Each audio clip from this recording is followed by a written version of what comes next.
9 hari lagi pemirsa, Presiden terpilih Prabowo Subianto akan dilantik. Pertanyaannya, ini masih belum fix nih partai-partai yang diajak gabung ke dalam koalisi.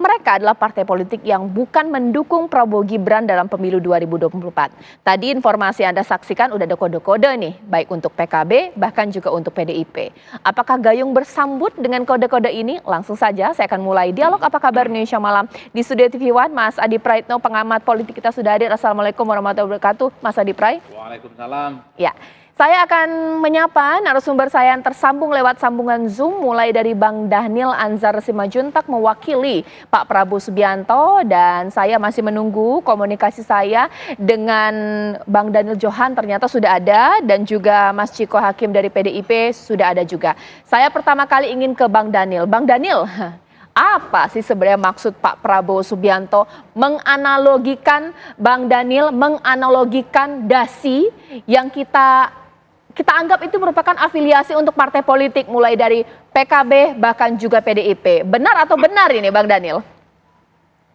Cak, nanyanya ke Daniel atau Dahnil? Ada dua Bang ini. Dhanil Anzar Simajuntak, Bang Daniel. Oke, silakan Bang. Jelas karena ada dua Daniel tuh. Iya. Satu Dahnil, satu Daniel. Satu Gerindra, satu PKB. Jadi saya mau sampaikan begini, dalam kebiasaan Pak Prabowo, beliau orang yang paham betul terkait dengan dress code. Pak Prabowo itu seringkali pakaian atau busana yang beliau gunakan itu punya bahasa, punya kode, dan memberikan makna tertentu. Karena Pak Prabowo misalnya kedatangan atau menyambut tamu-tamu kehormatan dari luar negeri, kepala negara atau menteri pertahanan, itu biasanya beliau menggunakan setelan jas dan sebagainya. Nah, kebetulan kemarin itu Pak Prabowo menerima wakil perdana menteri negara sahabat, kemudian beliau menggunakan setelan jas. Nah, kemudian karena bersamaan waktunya setelah itu harus hadir di Rakornas PKB, legislatif PKB di Sahid, Hotel Sahid, Pak Prabowo hanya mengganti dasi beliau. Jadi dasinya yang tadinya berwarna lain kemudian diganti menjadi warna hijau. Kenapa hijau? Karena identik dengan PKB, identik dengan NU. Oleh sebab itu Pak Prabowo menggunakan dasi berwarna hijau.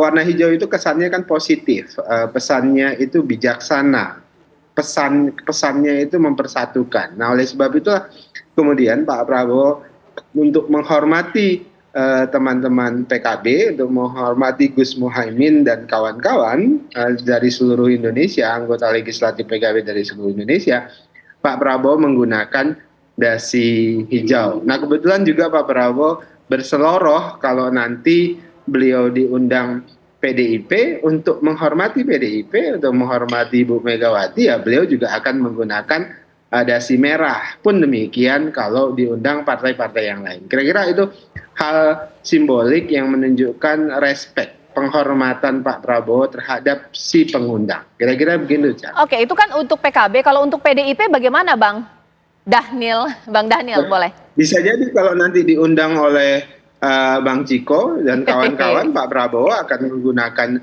dasi merah. Jadi Mbak Caca, nanti selama Pak Prabowo menjadi presiden, kita akan melihat Pak Prabowo orang yang sangat menghormati bahasa-bahasa berbusana dan sebagainya, karena itu adalah bagian dan simbolisasi peradaban. Jadi beliau pasti akan menunjukkan banyak tradisi-tradisi baru untuk keindonesiaan kita. Oke, pertanyaan selanjutnya lantas ke Mas Ciko nih. Mas Ciko, jadi kapan ini Pak Prabowo bisa pakai dasi merah, atau kapan diundang oleh Bu Mega ini untuk bertemu? Oh, saya rasa itu dua hal yang berbeda ya. Pak Prabowo menyampaikan terkait dengan undangan PDI Perjuangan. Tapi kalau rasa-rasanya pertemuan dengan Ibu Megawati Soekarno Putri memang sudah lama diatur dan diupayakan untuk dijadwalkan, tapi memang ada kendala-kendala terkait padatnya agenda dan banyak juga agenda-agenda dadakan yang memang harus diisi oleh kedua belah tokoh. Tapi rasa-rasanya bisa dikonfirmasi ke Bung Dhanil juga dalam waktu dekat, insya Allah sebelum pelantikan akan ada pertemuan antara Ibu Megawati dan Pak Prabowo Subianto. Itu satu. Tapi kalau undangan dari PDI Perjuangan untuk hadir di acara besar kami, rasa-rasanya dalam waktu dekat kami belum akan menggelar acara apa-apa. Kemungkinan yang terdekat nanti di Kongres di bulan Februari tahun 2025. Tapi pastinya hampir bisa dipastikan Pak Prabowo akan diundang. Nah, saya merasa apa yang disampaikan Pak Prabowo di acara Partai Kebangkitan Bangsa tersebut adalah seloroh yang sangat cair, yang kemudian memang juga tadi selain mensimbolkan kedekatan beliau dengan semua pihak dan keinginan dan niatan beliau untuk bisa berkomunikasi dengan semua pihak, dan ini kita sambut baik aja. Kita lihat bahwa Pak Prabowo memang begitulah, ternyata sifatnya adalah ingin mempersatukan semua, walaupun ada perbedaan dalam pandangan-pandangan politik dan perbedaan politik, ya kita mudah-mudahan nanti bisa bekerja sama dan bergotong royong dalam membangun bangsa, tapi tidak berarti apakah sama-sama akan berada dalam kabinet atau tidak, tapi pada prinsipnya PDI Perjuangan siap untuk membantu Pak Prabowo mensukseskan pemerintahannya, baik itu berada di dalam kabinetnya atau tidak. Karena sesungguhnya biarpun tidak berada di dalam atau sering disebut oleh orang sebagai oposisi, adalah juga bagian dari kerjasama politik di antara partai-partai politik dan tokoh-tokoh politik, karena kita sudah sepakat akan sistem demokrasi ini, dan itu adalah sebuah keniscayaan akan ada yang di dalam, ada yang di luar. Tapi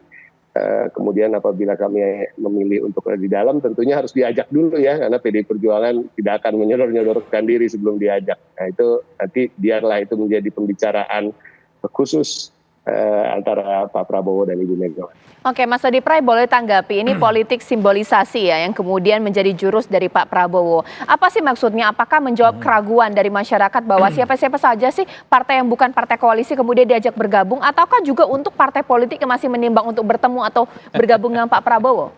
Ya, saya kira dua hal, Caca. Pertama, dalam konteks komunikasi politik ada sesuatu yang berubah secara signifikan dengan Pak Prabowo Subianto. Dulu kalau kita melihat Prabowo Subianto adalah sosok yang dinilai cukup kaku misalnya karena berlatar belakang tentara. Pak Prabowo itu terkesan sangat formal kalau bicara, dan bahkan cukup dengan bahasa-bahasa yang meledak misalnya. Tapi 5 tahun belakangan ini kita melihat Prabowo Subianto yang saya kira berubah secara total. Bahasanya penuh dengan bahasa-bahasa yang jenaka, bahasa-bahasa yang menghibur dan seterusnya. Jadi dalam statement di depannya PKB itu kan mengkonfirmasi dari statement-statement sebelumnya, bahwa Pak Prabowo misalnya dalam sebuah acara ketika menyebut sejumlah menterinya tidak hadir, catat ya menteri yang tidak hadir, masa tim sukses tidak hadir. Ini kan ice breaking politik yang secara komunikasi politik publik menilai bahwa Prabowo sudah berubah secara signifikan. Termasuk dalam acara PKB, kapan kita nih diundang ke PDIP, itu adalah hal-hal yang menurut saya Prabowo ingin menegaskan bahwa dalam persoalan komunikasi politik di negara ini mestinya tak ada jarak apapun, termasuk dengan tokoh dan partai secara politik berbeda dan saling berhadapan. Nah, tapi yang kedua, kalau saya melihat secara umum, mazhab politik Prabowo sejak awal ini kan zero enemy. Oke. Jadi Pak Prabowo itu selalu mengamplifikasi satu statement politiknya yang mengatakan 1000 kawan itu terlampau banyak, tapi satu musuh itu terlampau sedikit, kira-kira begitu. Atau terbalik saya ngomongnya. Jadi teman 1000 itu banyak, tapi satu musuh itu sudah lebih dari luar biasa cukupnya gitu ya. Oleh karena itu, melihat kecenderungan Prabowo itu sebenarnya ingin merangkul semua pihak. Semua partai sudah bertemu dengan Prabowo Subianto. PKS sudah, Biru sudah, dalam hal ini adalah Nasdem, PKB juga sudah. Harapan satu-satunya sepertinya memang perlu juga Prabowo itu bertemu dengan kawan-kawan PDIP dan Megawati Soekarno Putri. Tentu untuk membangun satu jembatan komunikasi politik ya, bahwa di negara ini persoalan Pilpres sudah usai, maka persoalan-persoalan politik yang akan terjadi di 5 tahun yang akan datang ini menjadi tanggung jawab partai bersama, baik yang menang Pilpres ataupun partai-partai yang kalah secara politik. Jadi bahasa joke yang disampaikan oleh Prabowo ini kan menjadi satu pesan politik, menjadi satu sinyalmen bahwa Prabowo dengan PDIP, bahwa Prabowo dengan Megawati Soekarno Putri itu tak ada jarak psikologis apapun. Tinggal nunggu waktu kalau kita mendengar statement-statement sejumlah elit PDIP, mungkin waktunya antara sekitar 17, 18 atau 19 Oktober. Kalau kita hitung dari sekarang, sepertinya tinggal seminggu lagi, Caca. Baik, memang kalau Pak Prabowo itu memegang teguh, ini filsafat Tiongkok ya, 1000 kawan sedikit, 1 musuh terlalu banyak pemirsa. Karena sudah percaya diri sekali dalam acara legislator PKB, Kamis kemarin pemirsa tentang spildasi PKB, pasti akan mau lah kalau diajak bergabung menjadi koalisi. Tanggapan dari PKB seperti apa? Atau kalau matematika kurang untuk kursi menteri, mikir ulang sesaat lagi.